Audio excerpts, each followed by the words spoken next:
The first receipt said milk, bread, and one child returned. I hadn't bought any of it.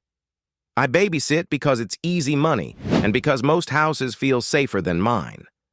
The Hart's place is one of those. Lemon cleaner, framed school photos, a dog bowl with no dog. Snacks in the fridge, Wi-Fi on the fridge, we'll be late, Mrs. Hart said, kissing air above her son's head. 7-year-old Eli waved without looking away from his markers. His sister, Nora, 4, had fallen asleep in a beanbag like a cat in a sun patch.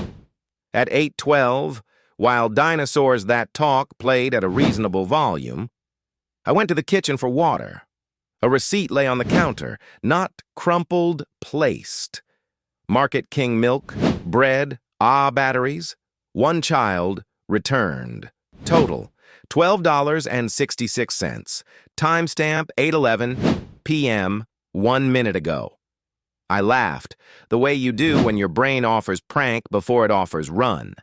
It was printed on real thermal paper, purple timing bars and all. And one child returned. Had a skoo. Eli, I said, showing it to him. Did you put this here? He frowned for the exact amount of time it takes a good kid to realize an adult wants honesty. No, he said. Can I have milk? There wasn't any. At 8:29, a second receipt appeared by the fruit bowl. Band-Aids, apples. One child, missing. Total, $9.41. Same store, new timestamp. I checked the front door deadbolt. Chain, good. Backslider latched. Windows locked. Nora snored softly in the beanbag. Eli held up a blue marker. This one's out, he said, like the night had asked for a problem I could actually solve. At 9, I called Mrs. Hart. Straight to voicemail. Hey! We're to picky.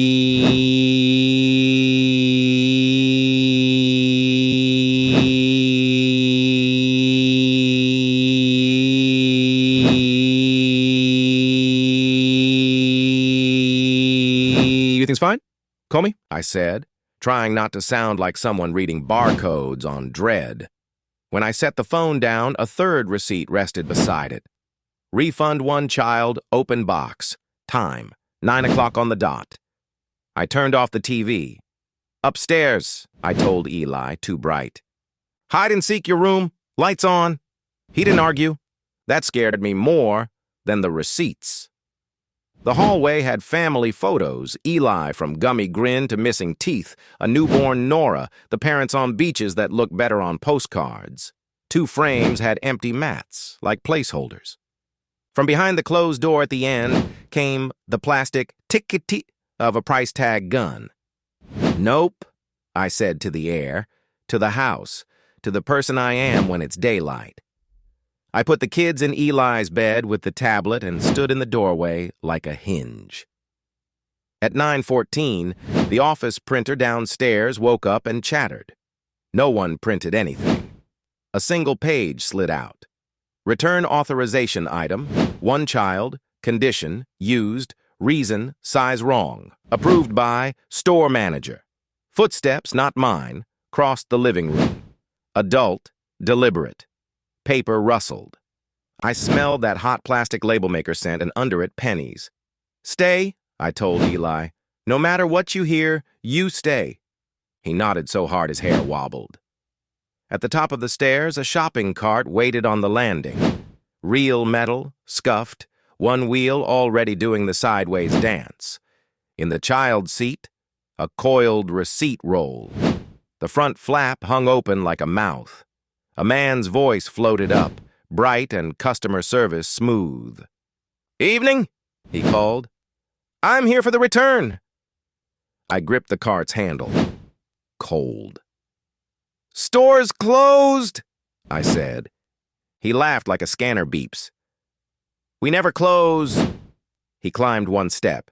His red vest said, Manager in stitched block letters. The spot where a name tag goes showed the shadow of one.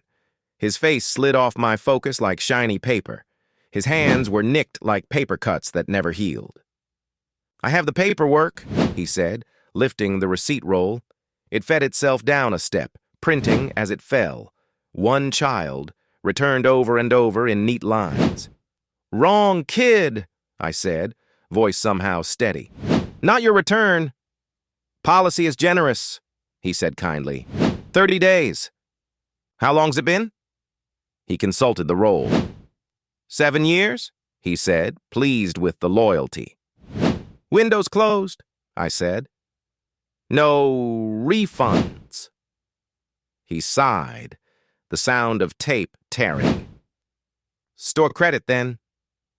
Behind me, in Eli's room, a drawer slid open and shut, like a hand testing a handle.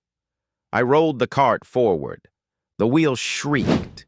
He didn't resist. He let me hold it like a clerk lets a customer hold a return to feel the weight before surrendering. The roll stopped printing. The last line read, "Exchanges not available."